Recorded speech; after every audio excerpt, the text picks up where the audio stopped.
March 2025 brought severe weather to the South and Midwest. Tornadoes and wildfires devastated multiple states, leaving destruction in their wake. Homes were destroyed, lives lost, and communities left grappling with the disaster. The storms began on March 14, 2025 and swept across the country.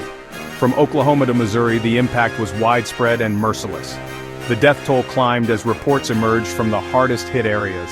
At least 34 people lost their lives across 6 states. Dozens were injured, many with serious conditions. The economic impact was staggering. Hundreds of thousands were left without power, and rebuilding costs were in the billions. The storms highlighted the power of nature and community vulnerability, but it was also a story of resilience and community support. Neighbors helped neighbors, and communities came together. Amidst the tragedy, the human spirit shone through, offering hope.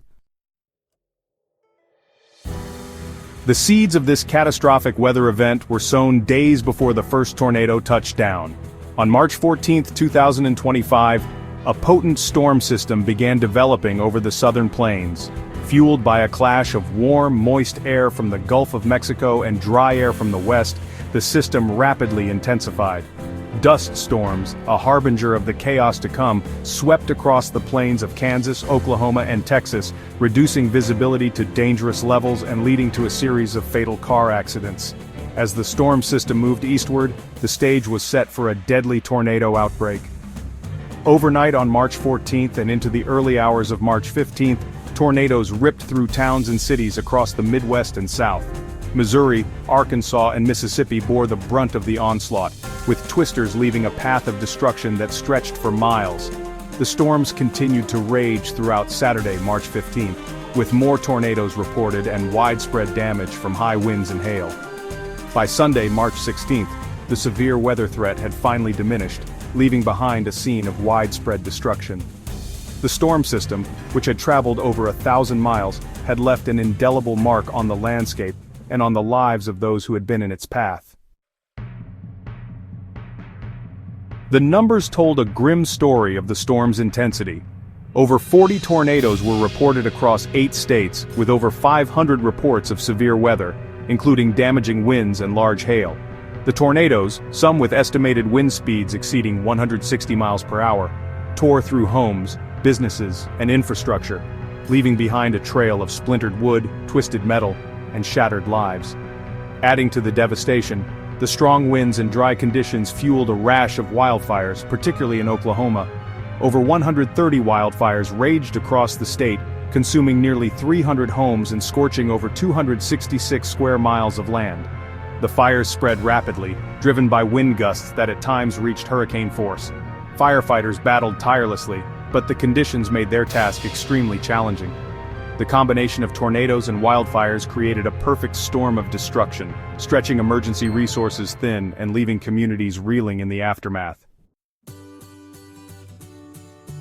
Amid the statistics of destruction, it was the personal stories that truly conveyed the human cost of the disaster.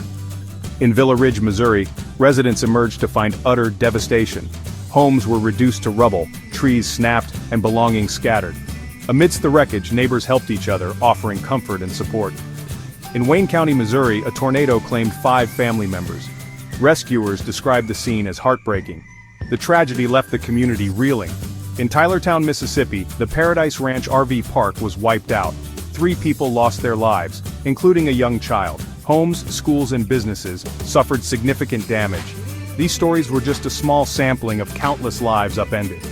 Yet, stories of courage and compassion emerged. First responders worked tirelessly to rescue survivors. Volunteers poured in, offering helping hands and words of comfort. As the scale of the disaster became clear, the government response swung into action. States of emergency were declared in Arkansas, Mississippi, and Georgia, freeing up resources and personnel to assist with the recovery effort.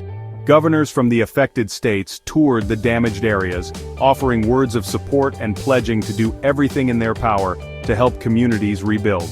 The Federal Emergency Management Agency, or FEMA, mobilized teams to the region to assist with damage assessment and provide disaster relief funds. Shelters were set up for those who had lost their homes, and efforts were underway to restore power and essential services as quickly as possible. While the immediate focus was on rescue and relief, the long road to recovery lay ahead. Rebuilding shattered communities, both physically and emotionally, would take time, resources, and an unwavering spirit. The storm served as a stark reminder of the importance of disaster preparedness, but also of the resilience of the human spirit in the face of adversity.